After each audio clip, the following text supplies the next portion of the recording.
My fellow Americans, greetings. 'Tis I, the Rumpled One. Friday, August 17th, 2012. Election year. And during an election year, you hear a lot about fairness. Talking about paying your fair share of taxes. What's fair? What's interesting is I looked up fair in the dictionary. It's really not much help. Fair is what you think it is. We all know what fair is. We have some idea.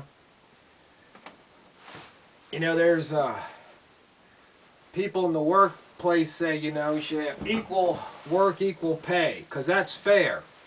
You know, it's not fair that a woman doing the same job as a man makes, what, 70% of what the man makes? That's not fair.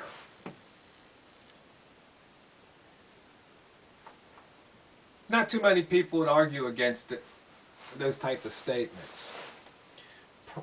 See, there's a problem with fairness. Once again, it's what you think it is, not what I think it is. Because I might think something's fair and you go, no, that's not fair.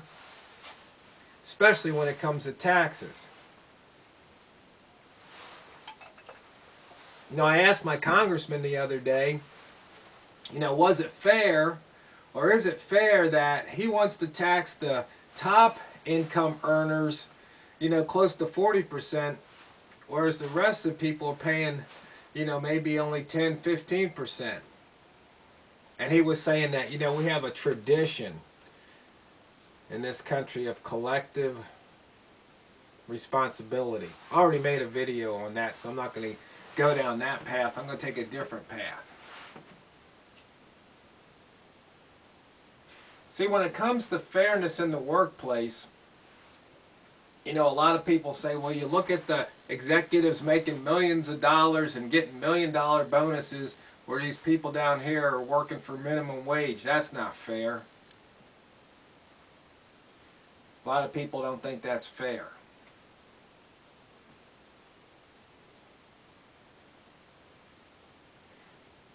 But let's look at it a little bit further before we, you know, have that knee-jerk reaction of what's fair. Let's say there's two people, they've gone to school together, live next door to each other. One guy, he's an average guy. You know, plays some sports, hangs out with his buddies, doesn't really apply himself, you know, cuts up in class, skips class sometimes. You know, he's a C student. He's a guy that has that 2.0 grade average. Whereas a guy who lives next door, you know, they tease him, call him a nerd and a bookworm because he's, you know, he's always studying. You know, pays attention in class, raises his hand, answers questions. Some people call him the teacher's pet. But, you know, he makes A's and maybe a couple of B's. But he applies himself. He works hard, studies hard, gets good grades. So then, let's just say they're in a small town. Not many jobs around. So they both, you know, start working for a construction company. Say maybe they're making 10 bucks an hour. Well, the one guy, he kind of does like he did in school. He goes to the job, you know, just does enough to get by so the boss doesn't chew him out too much. After work, you know, he hangs out with the buddies, drinking beer. You know, Friday nights they go out, you know, go to the bars, drinking beers, whatever. Whereas the other guy, he doesn't do that. He saves his money, takes classes at the community college, learns about business, learns about architecture, design, and all his other buddies go, oh man, that's just that nerd dude. You know, he's no fun. And then you look down, 10 years down the road, the first guy, the C student, Mr. 2.0, you know, he's living in an apartment, or maybe he's renting a little house. driving an old pickup truck, a beater, some would say. Well, let's say, that other guy, the nerd, he went out, he started his own business because he saved up money, and now he's a success. He's driving around in a nice new pickup or new car, lives in a nice house. But when it comes tax time, that guy that didn't apply himself, maybe now he's making, 10 years later, maybe he's making 15 bucks an hour, about 30,000 a year gross. But the other guy that applied himself, he's making 300,000. And the congressman wants to tax him more. Does that seem fair? Guy worked his butt off, studied, kept out of trouble, applied himself. Now he gets penalized for success. Think about it. See, but it's even worse than that. Because see, that guy that applied himself, he bought a house, he's got a nice big house. Guess what? He pays more in property tax. It gets worse. That new pickup or new car he's driving, most states, when you get a new car, new pickup, depending on how much it costs, that's how much you pay in tax. The registration fees. Maybe even you pay more in tags every year, every other year, when you go to renew your tags.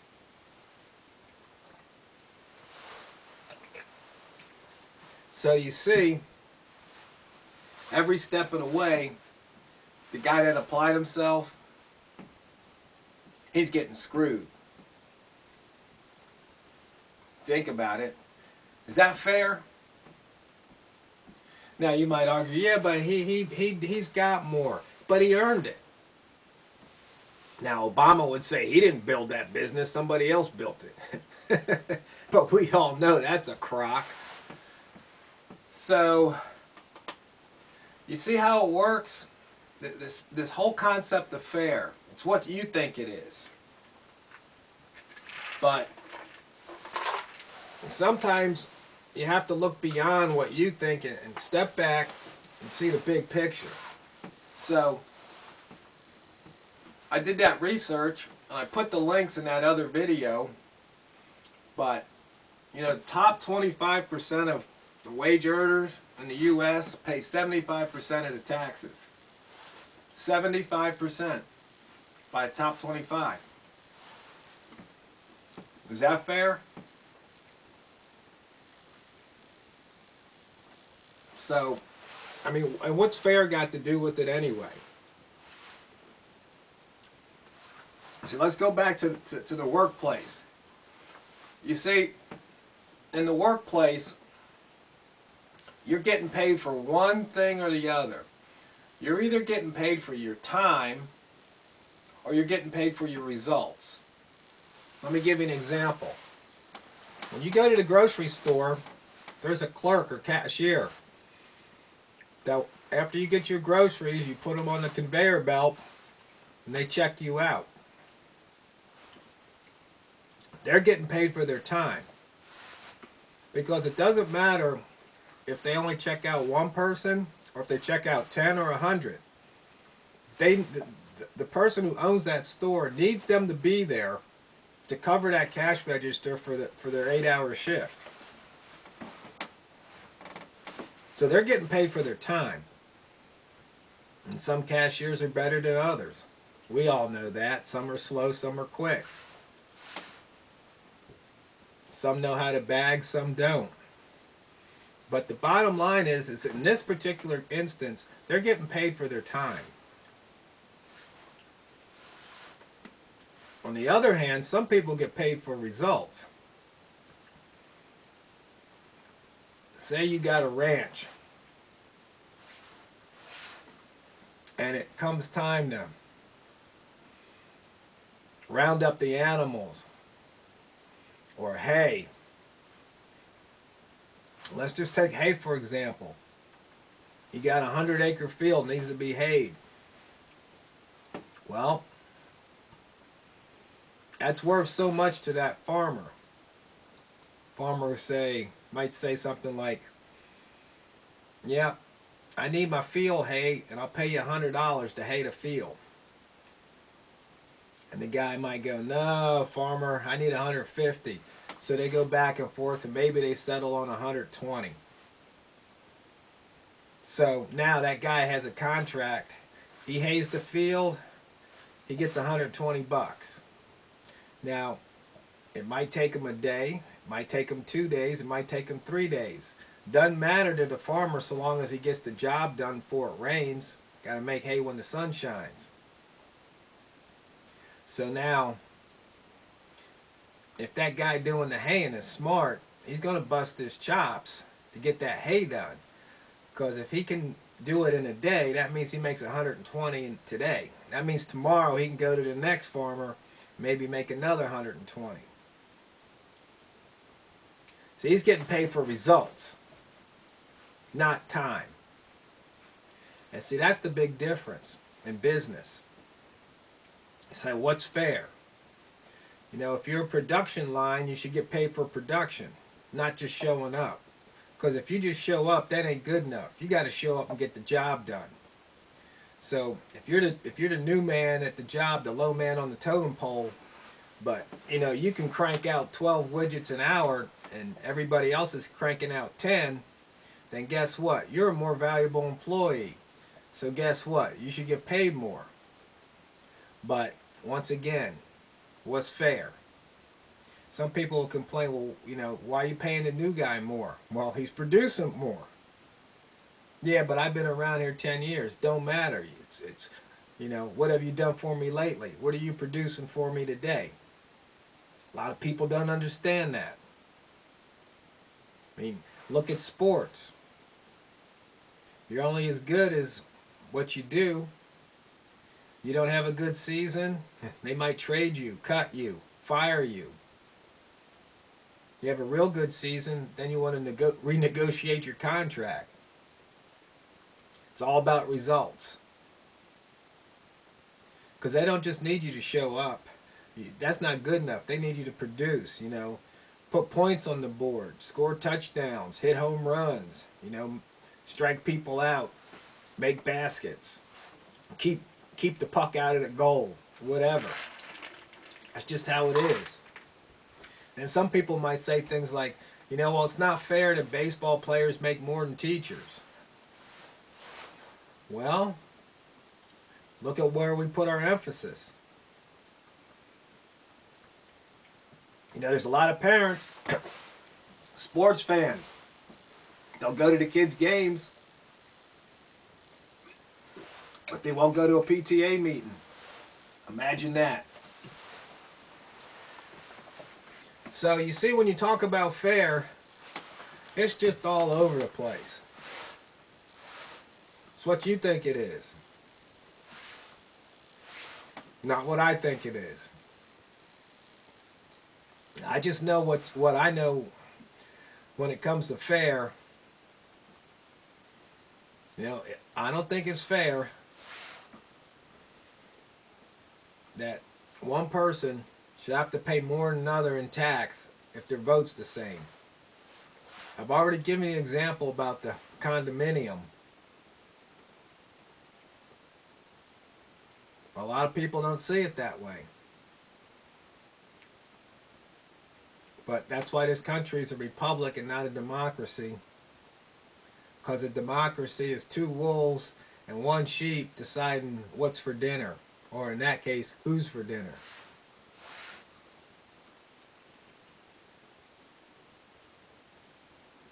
Yeah, what's fair, people? What's fair? Fair share. You know, is it fair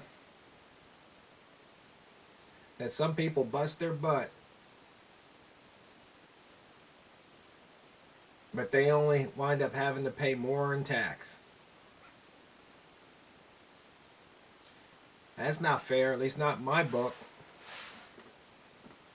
You know, it's usually easy to say what's fair when it benefits you and hurts the other guy. I mean, if you think about it,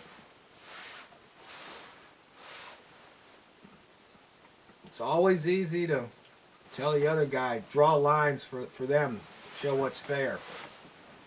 But when it comes to you, oh no.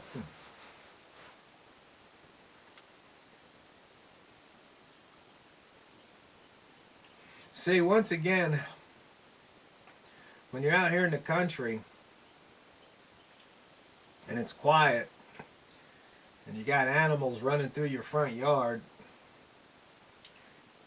you can ponder things. You know, is it fair that the state of Oregon says they own the rain? Some things just seem insane, like that book I'm reading, Sanity, Insanity, and Common Sense. You know, is it fair that these elected officials, you know, say how much we have to pay in taxes and then waste the money doing things that you and I don't want them to do with it? Whether it's fight wars overseas that it's not even really a war in the first place. We're not fighting to win in the second place. We're just, you know, enriching these defense contractors and putting our young men and women in harm's way for what? For freedom that we don't really have because we're slaves, but we just don't want to admit that we're slaves? I mean, is it fair that where I live, the county is the biggest employer? I mean, that's a joke. How'd that happen? Is that fair that government's grown to that size? No, I don't think that's fair. But once again, fair is what you think it is. So our elected officials have a whole different mindset, a whole different concept, paradigm, what's fair. What's fair to them is how much money they can extract out of the taxpayers. And they do that year after year, as much as the law allows them to. And they even have a department that makes sure that every penny's collected. Is that fair? You know, I could just go on and on and on. I think you get the picture. I think you get the point.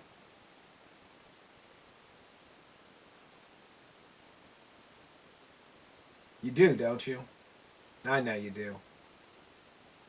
You know, one other thing, you know, is it fair that the focus of this country seems to be on nonsense when there's serious issues at hand?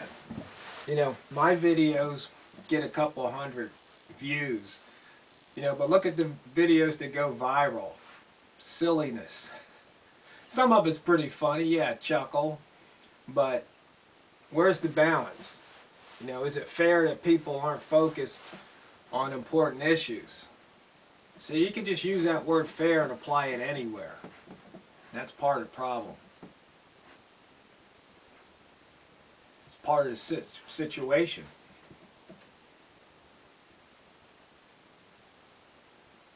Don't know if there's a real answer. Something to think about. I know one thing now. If you don't get involved, if you don't show up, if you don't go out there and get in the face of your elected officials, nothing's going to change.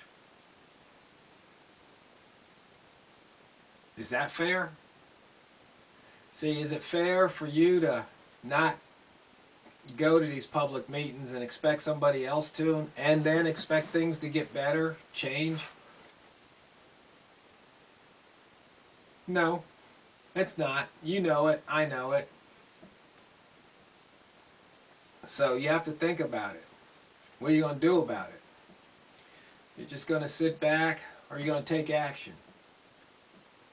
Because if you don't take action, don't expect your neighbor to. because maybe they're expecting you to. Well, I thought you were going to do it. No, I thought you were going to do it. Meanwhile, the same people get elected, and you get what you got. It's kind of funny when you think about it. It's sad too, but I'd rather laugh than cry. But that's just the way it is. That's just the way it is. And meanwhile, I don't know how much the debt is going up while you've been watching this video, but you know it's going up. It's just an unbelievable state of affairs that this country has gotten itself into, thanks to our elected officials that we the people put in there.